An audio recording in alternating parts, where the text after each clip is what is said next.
to a brand new video. So today's video is something a little bit different. It's actually me attempting to change the thermostats on my car, and I fail. I don't get it done. I've still got the thermostats there, brand new in the box. I don't manage to get them done. I was gonna just delete this footage because I didn't achieve the end goal of changing the thermostats, and I kind of thought, well, what's the point in that? I've made the effort to get the camera out, even though I've not achieved the end goal.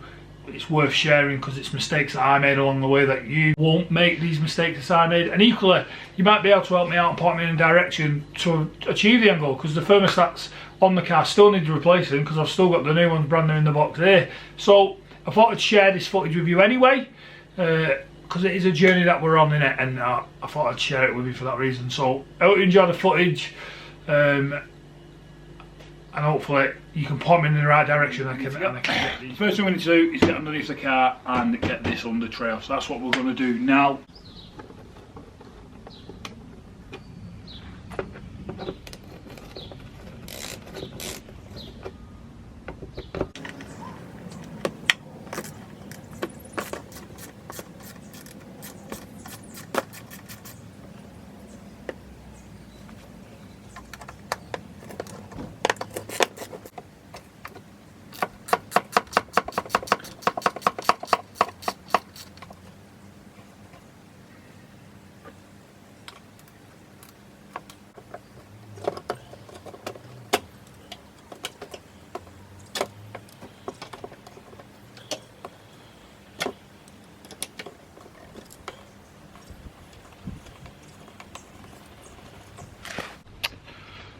So that's the under tray off.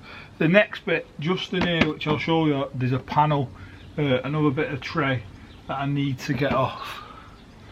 I'll show you that now. So you can see here, I need to remove this bracket and this bracket, these nice crusty bolts, good old BMW, and this panel will come off, which is going to expose some of the intercooler. That's what where we're up to next. Polybush is doing well in there, look at that!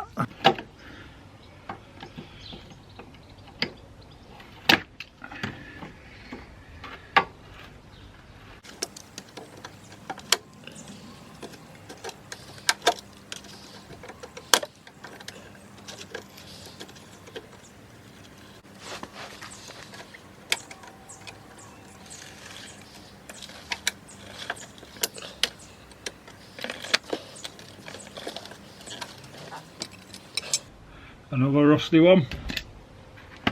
This should just now. Whoa. There we go. That's the intercooler exposed. That was one of the hardest things, getting this little intercooler off that car I've ever done to it. There was there's two bolts. One this side and one this side on it. As you can see, this one, it just didn't want to come, and trying to get the bolt off, I ended up snapping the clip. But what I managed to do was, because it's broke there, I can now slip it on and off that bolt, so that'll work. The other, disconnect the hoses then, I did this from the top, so reaching down into the engine bay, pulling this clip, pull that clip, and that releases the hose to pop the hose out of either side. There's one on each side. So yeah, that's the intercooler off. We're now going to get to draining the coolant out of the car. So once you've got the intercooler out of this space here, it exposes the drain plug for the radiator. I'm just going to loosen it off. Okay, so slight problem. As I've gone to undo my drain bolt, the whole unit, the whole bolt is turning, including the hex bit. I'll show you so it'll make sense. So I hope this doesn't mean that it will leak. I don't know if that's what it means, but we'll find out. So you can see here, this is my drain bolt here, and if I show you what I mean, I get and put this in, you'll see the whole green bit is turning, so the actual bolt bit, the blue bit in the middle, isn't coming loose. So I can't drain it from here. That's a no-go. I hope it won't leak. I hope that doesn't mean it's going to leak when it's all pressurized again, but we'll see. So we're gonna Right, so what I've done so far, this is the intercooler hose that was down that side. I've lifted that out of the way. I've removed this.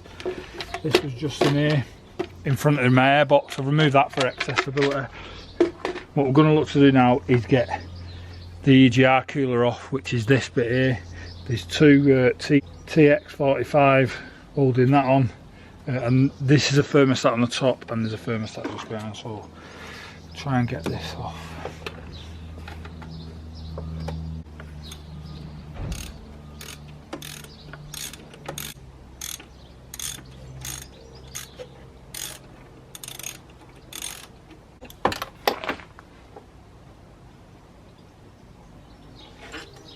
One bolt.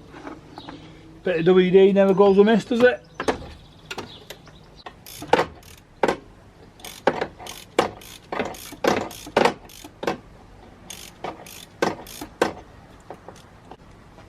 Loosen these hoses.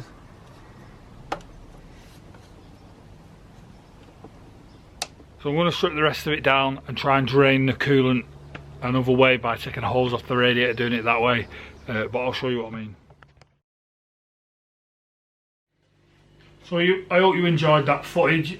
As I said, then, like you saw in that video, that's where we wrapped it up, but I didn't. I put the car back together and left it how it was, so the thermostat still need doing. You probably see by that footage, I was absolutely filthy. There was 16 years worth of road dirt and grime where that intercooler once was that I took off, and it all fell on me and fell on my face, so that's why I'm absolutely filthy in that video. But like I say, it's a lesson that we learn. If you do know kind of how I can overcome the issue with the drain plug, then please let me know, because the only option I can think of personally is that I'd replace the whole radiator.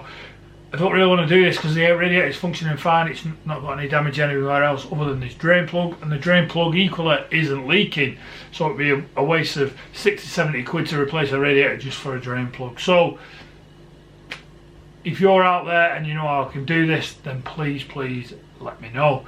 The reason I didn't do what I said I was going to do and drain it from a hose is because the hose actually wasn't anywhere near the bottom of the radiator, so I wouldn't have really been able to drain the full system. So would that be, it felt like a bit of a false economy to not drain the full system and fill it back up with partially new and old coolant mixing it. It felt a bit of like a false economy. It's not something I wanted to do. I wanted to do it properly. I wanted to drain the full system, flush the full system using a hose pipe, install my new thermostats and top it up with brand new coolant.